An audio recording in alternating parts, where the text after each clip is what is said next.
আল্লাহর দয়া রহমত, অথচ মানুষ পেলে বেজার হয়। কথাটা কেমন হয়ে গেল না?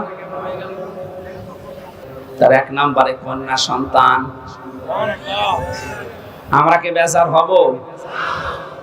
আজ বেশি সবচেয়ে বড় দয়া আল্লাহর পক্ষ থেকে, অথচ মানুষ বেজার হয়ে যায়। তার নাম মেহমান।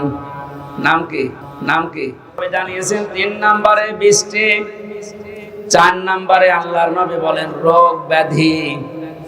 রোগ ব্যাধি যার যত বেশি হবে, তার দুনিয়ার অপরাধগুলো আল্লাহর মাধ্যমে মাফ করিয়ে নিষ্পাপ করে তার কাছে নিয়ে যাবে।